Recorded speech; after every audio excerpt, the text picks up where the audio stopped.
What's good, YouTube? Shut this music off right here. As you can hear, I'm the man. Alright, all joking aside.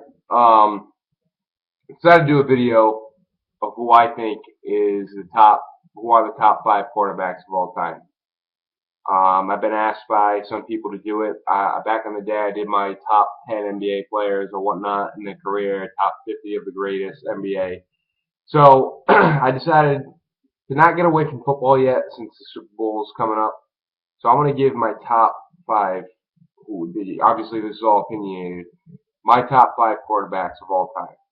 Number 1, obviously, I got to put Joe Montana. I mean, 4 for 4 in Super Bowls, probably the clutchest quarterback of all time.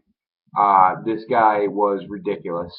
I don't think there will ever be another Joe Montana. The things that he did in the Super Bowls were just ridiculous. Obviously, he had a little help with some Jerry Rice and whatnot, but this guy will go down and will always be, in my opinion, the greatest quarterback of all time. Unless some Joe Schmo comes along and wins like 5 Super Bowls or whatnot, decides to win more than 4, I don't think there's any way that he can dethrone Joe Montana because, like I said, that 4 for 4 in Super Bowls is the key. I mean, perfect. He's like the Michael Jordan of football. I mean, he has never lost on the main stage, and to get it done 4 times, 4 for 4 is just ridiculous. All right, now number 2 is, in my opinion, right now, as of right now, is Tom Brady. Okay, now Dalton Nation. Whoa, you must be saying, holy shit, what? Like, I'm not biased. I just speak the truth.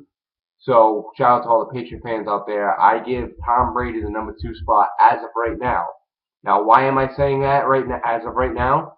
Is because Peyton Manning is in the fucking Super Bowl. And if he wins this Super Bowl, he will dethrone Tom Brady, in my opinion, for the second greatest quarterback of all time spot. Peyton Manning, even though he has 1 Super Bowl less than Brady, he will be 2 for 3 in Super Bowls if he wins this one.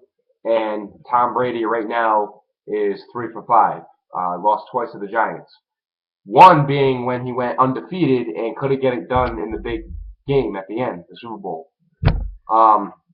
I'm not going to take anything away from in that aspect though. Like, they had an unbelievable year, and just the Giants were a better team that night. I mean, they pressured Tom Brady and they got to the quarterback. So as of right now, Tom Brady number 2, Peyton Manning number 3, simply because I gotta wait to see if Peyton Manning wins the Super Bowl coming up. So if he wins it, then switch it around. Peyton Manning 2, Tom Brady 3.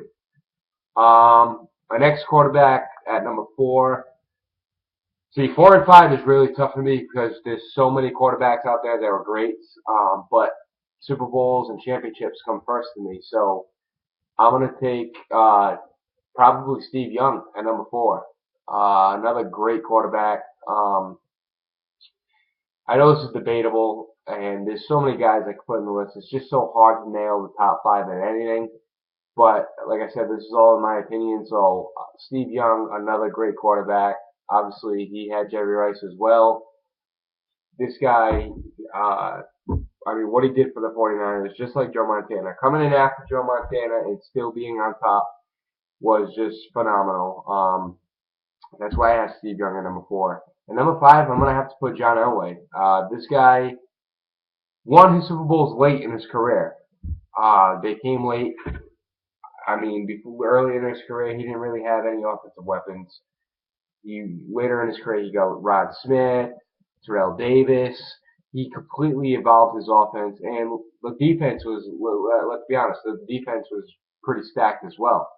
John Elway at number 5 because he's got 2 Super Bowls with the Broncos, and like Peyton Manning, he got them late. I know Peyton Manning won, the Super Bowl that he won with the Colts came in 2006, and he was younger, but if Manning wins the Super Bowl and if he can return next year, I think the Broncos will be favored again to win the Super Bowl next year because they can only get better.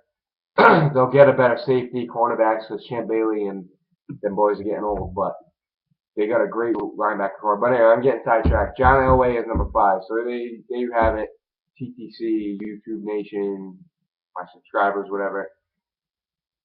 Joe Montana 1, Tom Brady 2, Peyton Manning 3, Steve Young 4, John Elway 5. Now you must be saying, why the hell don't I have Dan Marino in there?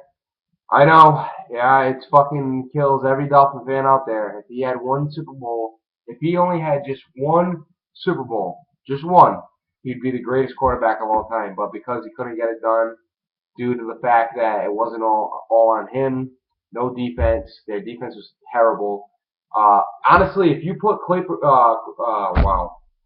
Duper and Clayton on any other team, I don't think they would be the Hall of Fame players that they are today because Dan Marino made them unbelievable receivers. Mark Duper and Clayton. I mean, they were just Dan Marino made them really. I mean, they're really good, let alone be like what Dan Marino made them out to be. But you put them on a team with like any average Joe quarterback, like I don't know, like an Andrew Luck or whoever, they wouldn't be the same receivers that they went down as today. So, but you know, Dan Marino couldn't get it done. I killed every fucking Dolphin fan out there. I know how it is. So there you have it. I didn't want to make this video too long, but I kind of did.